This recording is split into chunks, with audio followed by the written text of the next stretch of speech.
नमस्कार दोस्तों, ambition class में स्वागत है आप लोग का। आप लोग देख रहे हैं कॉम्पिटिटिव एग्ज़ाम के प्रीवियस ईयर में पूछे गए मैथ का प्रश्न, और आज मैं आप लोग को बता रहा हूँ आरआरबी एनटीपीसी 3/5/2016 शिफ्ट फर्स्ट के प्रश्न। तो इसके पूरे प्रश्नों को मैंने 2 भागों में बांटा है और आज मैं उसका पहला भाग आप लोग को बताने जा रहा हूँ। तो शुरू करने से पहले आप लोग से अनुरोध है कि यदि ये वीडियो आप लोग को अच्छा लगे तो लाइक और शेयर ज़रूर से ज़रूर करें, एवं जो भी लोग अभी तक मेरा चैनल सब्सक्राइब नहीं किए हैं तो कृपया करके सब्सक्राइब कर लें। तो चलिए शुरू करते हैं। पहला क्वेश्चन कह रहा है कि एक घर से 2 साइकिल 15 मिनट के अंतराल पर 25 किलोमीटर पर घंटा की गति से चली। घर के विपरीत दिशा से आ रही एक महिला किस चाल से चलना होगा कि 5 मिनट के अंतराल पर वह साइकिल मिले।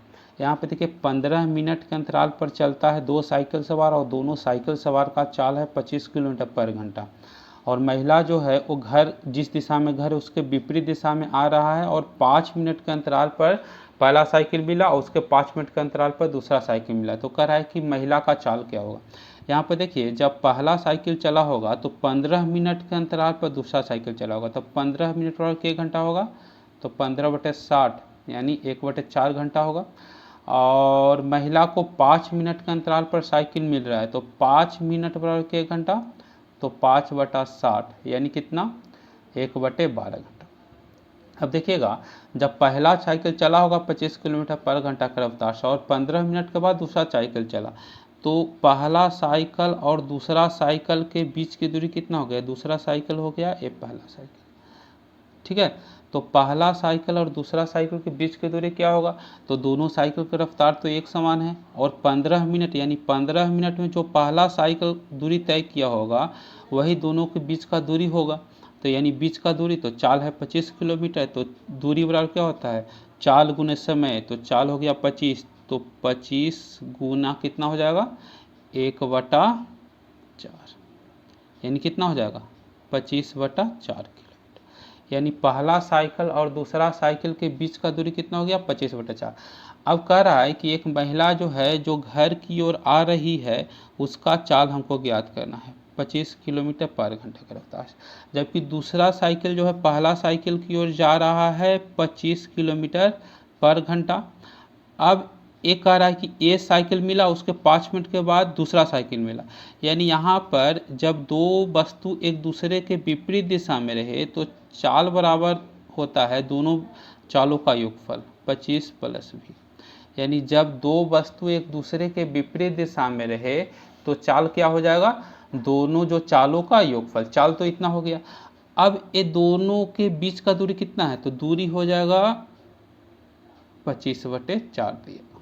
दूरी कितना ज्ञात कर लाए हैं, 25/4, और चाल कितना हो गया 25 + v किलोमीटर पर घंटा। दूरी कितना हो गया 25/4 किलोमीटर।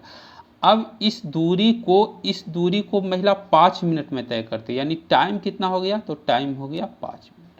अब यहाँ पर चाल बराबर क्या होता है, दूरी बटे समय, तो चाल यहाँ पर आ गया है 25 + v बराबर दूरी कितना है, तो हमको दूरी तय करना है 25/4, और इस दूरी को कितना समय में तय करता है महिला, 5 मिनट यानी 1/12 घंटा। 5 मिनट और कितना, 1/12 घंटा, क्योंकि 25 किलोमीटर में है तो यहाँ पर घंटा में होगा।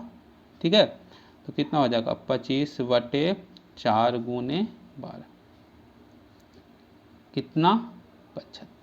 कितना हो जाएगा 75, यानी 25 + v बराबर 75, तो यहाँ पर v बराबर क्या हो जाएगा 75 घटाओ 25, और 25 में 75 घटाएगा कितना हो जाएगा, 50 किलोमीटर पर घंटा।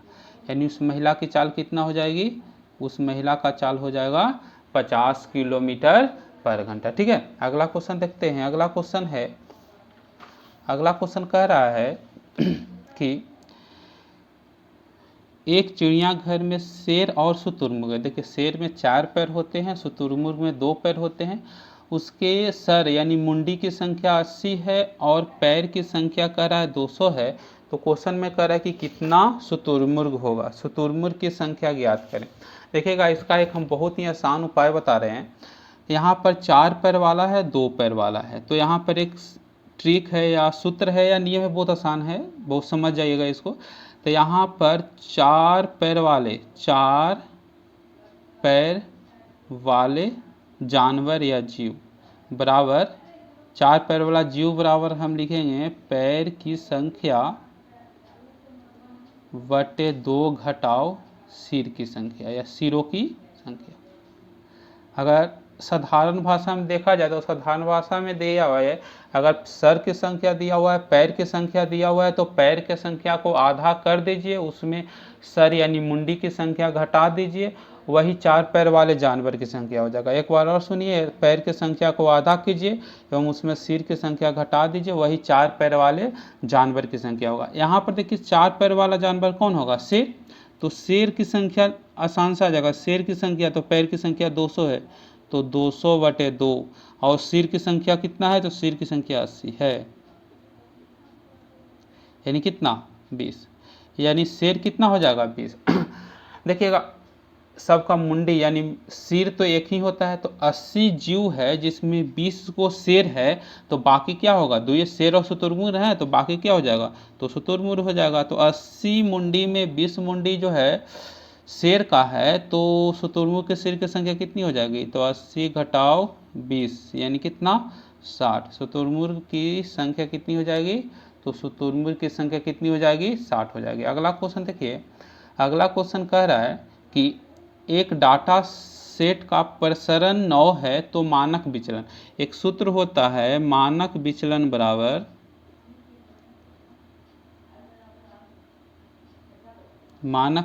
बराबर रूट अंडर प्रसरण।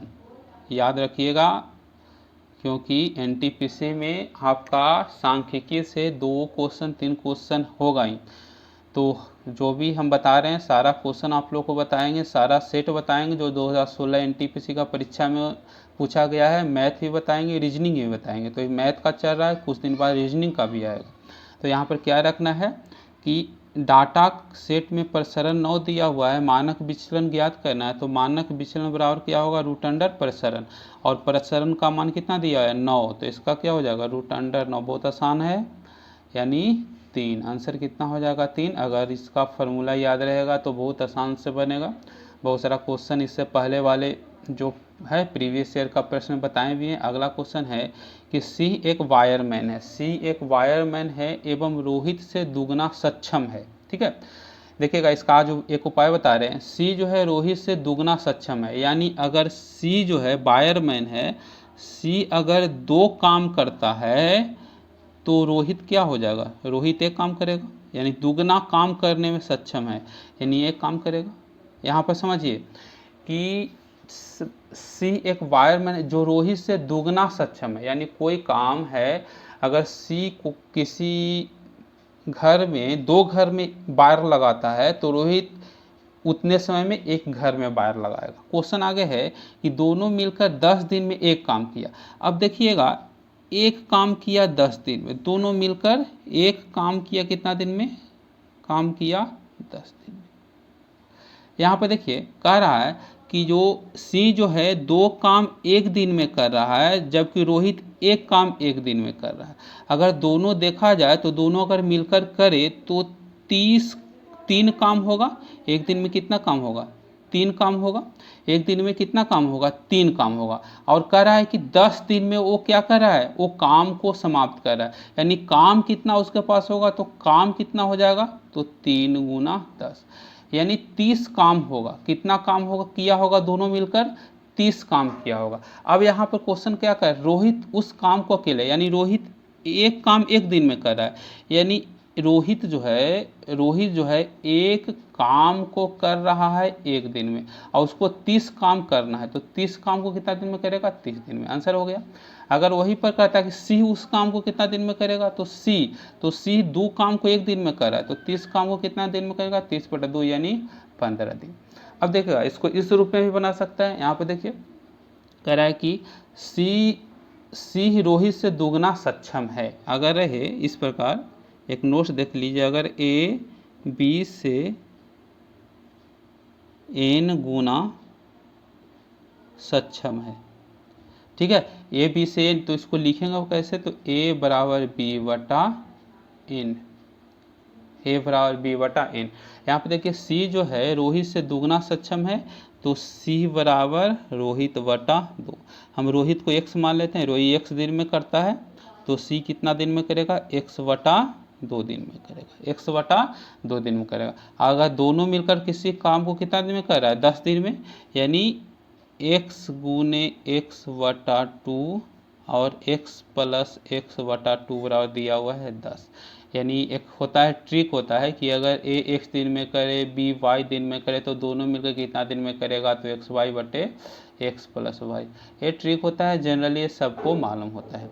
अब यहाँ पर देखिए इसको क्या लिख सकते हैं, तो यहाँ पर लिख रहे हैं, ध्यान दीजिए, एक्स स्क्वायर और वटा 3x और दो दो से तो कट जाएगा बराबर 10, यहाँ पर x हो गया, तो x बार कितना 30 दिन, कितना दिन आ गया 30 दिन। यानी x किसको माने हैं, तो x हम रोहित को माने थे, तो रोहित 30 दिन में, और 100 बटा 2 यानी 30 बटा 2 यानी सी जो है उस काम को 15 दिन में करेगा। अगला क्वेश्चन देखिए, अगला क्वेश्चन है कि एक दुकानदार फल खरीदते समय एवं बेचते हैं, यानी फल खरीदते समय भी 18% बेईमानी कर लेता है तौलने में, और बेचते समय भी 18% बेईमानी कर लेता है, और कहता है कि चलिए हम आपको खरीदारी पर फल बेच रहे हैं, तो कह रहा है कितने % का लाभ कमा रहा है। तो यहाँ पर देखिए, यानी अगर यहाँ पर 18% खरीदते समय तौलने में बेईमानी करता है और बेचते समय भी तौलने में बेईमानी, यानी दोनों तौलने में ही बेईमानी करे, तो एक फार्मूला पढ़े होंगे a प्लस बी बटे ए बी बटे 100, ठीक है। यानी प्रतिशत लाभ या हानि बराबर प्रतिशत लाभ या प्रतिशत हानि बराबर a plus B plus A B बटे 100। अब दिमाग में होगा प्रतिशत हानि कैसा होगा, तो मान लिया जाए कि यानी अगर मान लीजिए कम तौले या ज़्यादा तौले, या रहे कि जो हानि रहे या लाभ रहे, तो यहाँ पर अगर a प्लस में है और a प्लस में है, b माइनस में है, और लास्ट में आंसर प्लस में आए तो लाभ होगा, और लास्ट में आंसर माइनस में आए तो हानि होगा। यहाँ पर तो है बेईमानी कर रहा है, तो a भी प्लस में ही होगा और b भी प्लस में ही होगा, यहाँ तो कोई दिक्कत नहीं है। तो क्या हो जाएगा 18 प्लस 18 गुने 18 बटे 100। अब देखिए 18 36 प्लस यहाँ पर कितना 3.24, यानी 39.24 आंसर हो जाएगा 39.24। कितना आंसर हो जाएगा 39.24। आगे देखिए अगला क्वेश्चन है कि संदीप जो है एक वस्तु को 15% के हानि पर बेचता है, ठीक है, और 1530 रुपया में बेचता है। कह रहा है कि 15% लाभ पर बेचता है तो उसे कितना में बेचता है। यहाँ पे देखिए बहुत आसान तरीका है। मान लिया जाए कि वस्तु का जो है कीमत 100 रुपया है, अगर कोई 100 रुपया का सामान खरीदा है और 15 रुपया उसमें घाटा हो रहा है, तो हम कितना में बेच देंगे उसको, तो 100 घटाओ 15 यानी 85 रुपया में बेच देंगे। अगर सोचिए कि कोई सामान हम 100 रुपया में खरीदे हैं और 15 रुपया लाभ कमा रहे हैं, तो कितना में बेचेंगे, तो 115 रुपया में बेचेंगे, ठीक है। अब यहाँ पर कह रहा है कि 15% हानि पर 1530 रुपया में बेचता है, तो 85 बटे कितना ले लेंगे 1530 बराबर यहाँ पर क्या हो जाएगा, तो जो कि हमको ज्ञात करना है। अब इसको काटिए, 17 पचे 85 और यहाँ पर 17 पचे 85 और यहाँ पर 90, इसको काट दीजिए, कितने बार में कचेगा, तो 5 और 5 इकाई 5 और 8 पचे 40, यानी 18 बार में। कितना बार में कटेगा, तो 18 बार में कटेगा। तो x बराबर क्या हो जाएगा, तो x बराबर 18 गुने 115 है ना। अगर इसको गुना करना चाहते हैं तो सबसे पहले इसको 2 इसमें से हटा लीजिए, तो 2 से गुना करिए, जल्दी से होगा गुना, तो कितना हो जाएगा इतना। अब इसमें गुना करिए, 9 दूनी 18 और 19 20, यानी कितना रुपया हो जाएगा 270 रुपया। इसको ध्यान दीजिए, एनटीपीसी को प्रत्येक परीक्षा में इस प्रकार के मैथ पूछा हुआ है, ठीक है। एक चक्रवृद्धि ब्याज से मैथ 2 क्वेश्चन, एक क्वेश्चन पूछा हुआ है, सारा क्वेश्चन बना लेना है। यहाँ पर देखिए प्रीवियस ईयर का क्वेश्चन जरूर बनाइए। क्वेश्चन कर रहा है कि नीतीश ने 10,500 रुपया 6 माह के लिए 20% चक्रवृद्धि ब्याज के दर से निवेश किया, ठीक है। कह रहा है कि ब्याज का दर तिमाही है, यानी वार्षिक यानी एक वर्ष में के माह एक वर्ष में 12 महीना होता है, लेकिन क्वेश्चन में कह रहा है कि नहीं, ब्याज जो है 3 महीना पर लगता है। तो कितने बार लगेगा एक साल में? तो इसमें 3 से यानी 4 बार लगेगा एक साल में। यानी यहाँ पर मूलधन तो आपका सही है 10,500 सॉरी 10,500 रुपया। कह रहा है कि 6 माह के लिए, यानी समय जो है 6 माह यानी 1/2 वर्ष, और कह रहा है कि ब्याज लगता है 4 बार, यानी एक वर्ष में 4 बार लगेगा। तो आधा वर्ष में कितना बार लगेगा? तो 1/2 गुने 4, यानी आधा वर्ष में दो बार लगेगा, यानी 2 वर्ष यहाँ कर देते हैं। यहाँ पर कह रहा है कि जो 20% है, तो अब दर कितना हो जाएगा? तो अब देखिएगा, एक साल में 20% लग रहा है, और तो 3 महीना में कितना परसेंट? तो एक ब्याज दर कितना हो जाएगा? 20/4, यानी कितना? 5, यानी कितना परसेंट? 5%। कितना परसेंट? 5%। अब देखिए, अब हमको मिश्रधन निकालना है, इसमें प्रॉब्लम होता है, तो बहुत आसान उपाय बता रहे हैं। तो पहले वर्ष का मिश्रधन जो होता है, मूलधन का R% होगा। पहले वर्ष का जो पहले वर्ष का जो ब्याज होगा मूलधन का R% होगा। तो पहले वर्ष का ब्याज कितना होगा? 10,500 का 5/100, ऐसा कीजिए 525। पहले वर्ष का 525 रुपया हो गया। अब देखिएगा, दूसरे वर्ष के ब्याज 5% बढ़ जाएगा, तो सेकंड वर्ष का ब्याज कितना हो जाएगा? 525 का 105/100, 525 का 105/100, इसको गुना कीजिए तो कितना हो जाएगा? गुना करके तो 25, यहाँ पर गुना कीजिए 525 गुने 105, 525 गुने 105, यानी अगर गुना कीजिएगा तो 551.25, शायद 551.25, सही है। देखिए गुना कैसे करेंगे जल्दी, तो 525 में 5 से गुना कीजिए, तो 25 125, 25 हो गया, और 55 25 एक 26, 26 बच गया ना। और यहाँ 0 है तो कोई दिक्कत नहीं है, तो 525 में अगर 26 हम जोड़ेंगे तो कितना हो जाएगा? 551, यानी कितना होगा? 551.25 हो जाएगा। अब देखिएगा ब्याज कितना हो जाएगा, साधारण ब्याज कितना हो जाएगा, सॉरी चक्रवृद्धि ब्याज कितना होगा? तो 25 हो गया, 5 1 6 हो जाएगा, और कितना हो जाएगा? 7 हो जाएगा, और ये हो जाएगा 10, यानी चक्रवृद्धि ब्याज 1076 रुपया 25 पैसा प्राप्त हुआ। तो कह रहा है कि कुल कितना रुपया प्राप्त हुआ, कुल राशि निकाल रहा है, यानी मिश्रधन निकाल दे। जब मिश्रधन तो मूलधन में जोड़िए तो कितना हो जाएगा? 10,576.25, यानी 11,576.25 रुपया। कितना हो गया? 11,576 रुपया 25 पैसा। देखिए अगला क्वेश्चन को आप लोग आसान से बना दिए होंगे। कितना है? 3,3,8,4,0, गुना कर दीजिए 1/235, इसको भी गुना बदल दिए 1/6।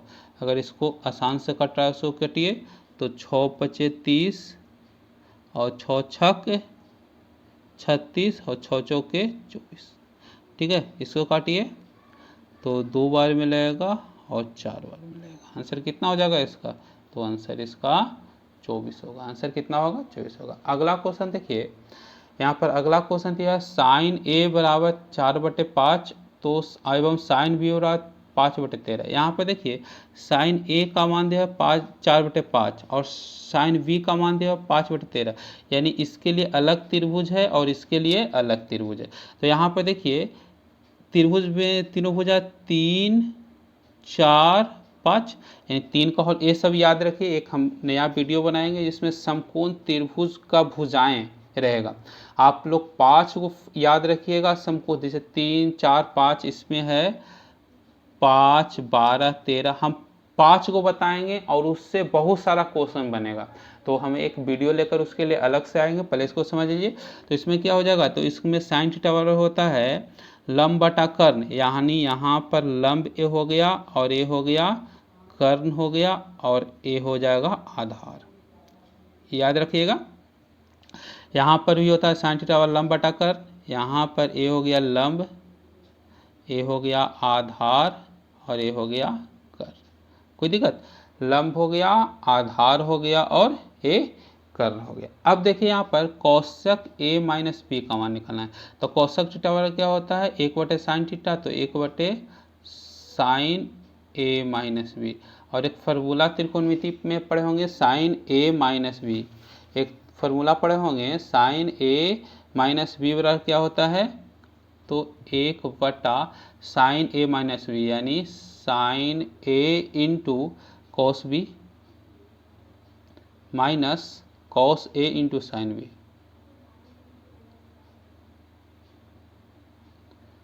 cos a into sine B. अब देखिए यहाँ पर साइन a का मान तो 4/5 दिया हुआ है, तो यहाँ पर 4/5 कीजिए और गुना cos b, ठीक है, इसमें cos b का मान निकलेगा, तो cos b बराबर हो जाएगा 12/13। क्या हो जाएगा, 12/13। आगे है माइनस। अब यहाँ पर कह रहा है कि cos a हो गया आधार बटे कर, यानी 3/5 है ना, और गुणे क्या हो जाएगा, यहाँ पर साइन b का मान दिया है 5/13।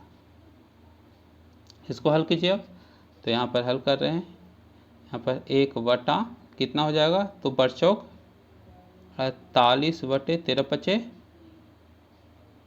65 माइनस 15 और 13 ठीक है, 65 तो ऊपर चल जाएगा। और देखिएगा 48 में अगर 15 घटाते हैं, अगर 48 में 15 घटाते हैं तो कितना आता है, तो 33 आएगा, यानी कितना हो जाएगा 65/33। कितना हो जाएगा 65/33। चलिए आगे देखते हैं। अगला क्वेश्चन है इस प्रकार है कि एक टेलीकॉम कंपनी जो है 1 मिनट 50 सेकंड का बिल देता है 10 रुपया। तो क्वेश्चन कह रहा है कि 2 मिनट 20 सेकंड का बिल क्या होगा।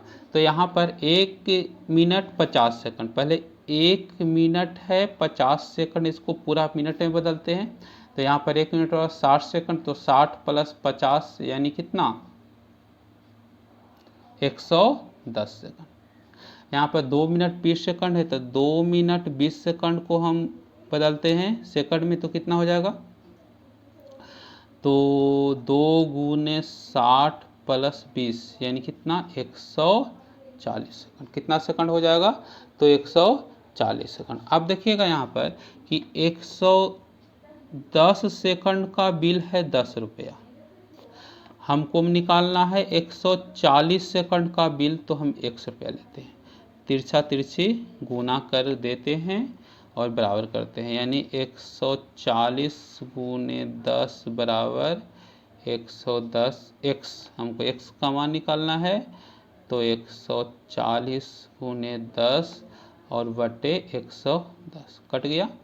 अब कर दीजिए 140/11, 140/11 कितना होगा 140/11, यानी एक बार में, दो बार में, 7 बार में, 2 बार में, यानी 12 रुपया 75 पैसा। कितना बिल होगा, तो 12 रुपया 72 पैसा। आगे क्वेश्चन है कि यहाँ पर कह रहा है चक्रवृद्धि ब्याज का क्वेश्चन कह रहा है कि मूलधन है 600 रुपया, मूलधन है 6000 रुपया, मूलधन है 6000 रुपया और दर है 5%, दर है 5% और समय है 2 वर्ष। इसमें कह रहा है कि वार्षिक संयोजित हो तो चक्रवृद्धि ब्याज क्या होगा।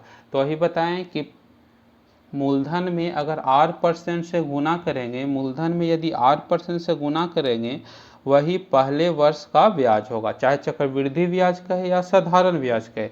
तो पहले वर्ष का ब्याज आसान से होगा, तो 6000 का 5%।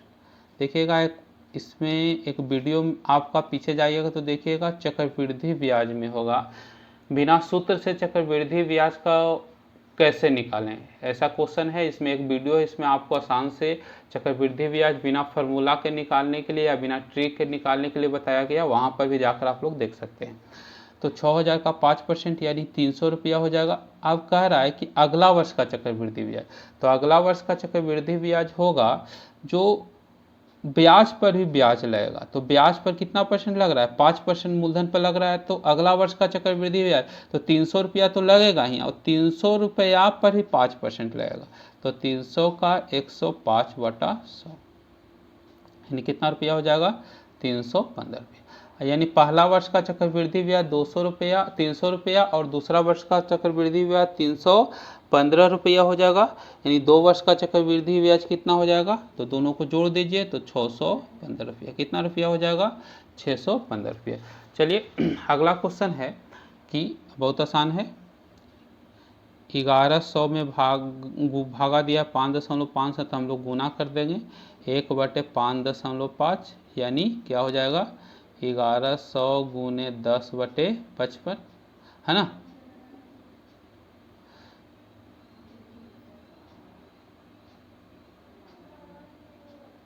यानी कितना आंसर हो जाएगा? 200। कुछ ऐसा भी क्वेश्चन रहता है जो बहुत आसान से बनेगा, ऐसे तो सारा क्वेश्चन ही आसान है। आगे कह रहा है कि एक वस्तु को 6% पर बेचना था और उसको 12% के लाभ पर बेचे, तो कह रहा है कि अंतर जो है 3 रुपया का मिले। तो कह रहा है विक्रय मूल्य का अनुपात। तो ऐसा क्वेश्चन है तो हमको 3 रुपया बिना 3 रुपया लिए हुए हम बना सकते हैं, ठीक है। या आप भी बिना 3 रुपया लिए हुए बना सकते हैं। यानी इस पर भिड़ाना नहीं है, नहीं तो आपको क्रय मूल्य निकालना पड़ेगा, उसके बाद विक्रय मूल्य निकाल कर उसके बाद अनुपात निकालना पड़ेगा, टाइम लगेगा। उतना समय में ऐसा 2 क्वेश्चन बना दीजिएगा। तो यहाँ पे देखिए, यहाँ पर क्रय मूल्य मान लेते हैं 100 रुपया, तो फर्स्ट और ये हो गया सेकंड एसपी, यानी पहला विक्रय मूल्य। तो पहला 100 में 6 रुपया लाभ हो रहा है, तो कितना रुपये में बेचा होगा? 106 रुपया। और दूसरा 12% लाभ यानी 12 रुपया लाभ हो रहा है, तो कितना में बेचा होगा? तो 112 रुपया, ठीक है। अब इसको अनुपात निकालना है, यानी एसपी का अनुपात निकालना है। तो पहला इसको काट दीजिए, 2 से तो कटेगा, ये कितना कटेगा? 5 6 है ना। ये 53 बनाती है, 56 बनाती है, यानी आंसर कितना हो गया? 53:56, ठीक है। 53:56। अगला है, और इस भाग का अंतिम क्वेश्चन है।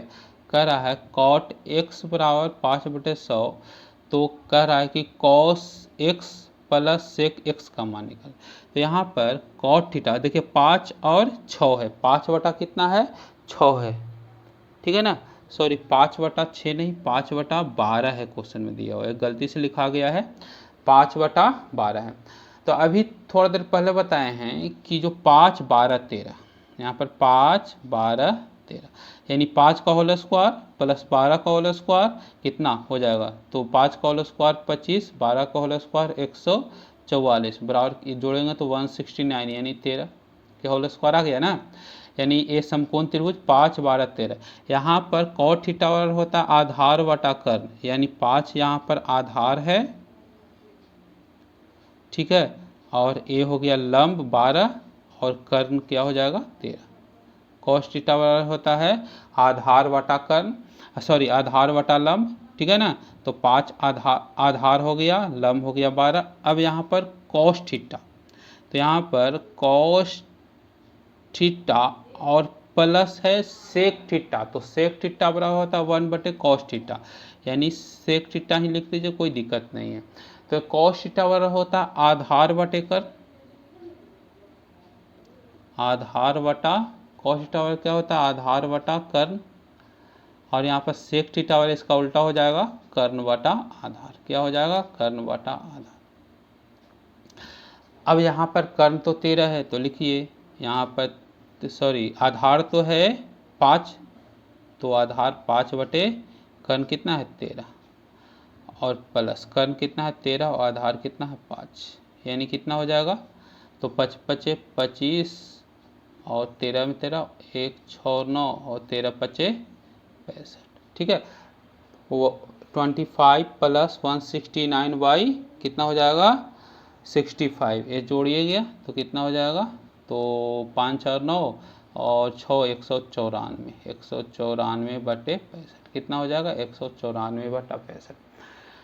तो आज आप लोग को बताएं आरआरबी एनटीपीसी 3/5/2016 शिफ्ट फर्स्ट का प्रश्न, इसके पार्ट 1 बताए हैं, और अगला भाग में जो भी शेष क्वेश्चन है उसको बताएंगे। चला जाए, आज का सेवा समाप्त किया जाए।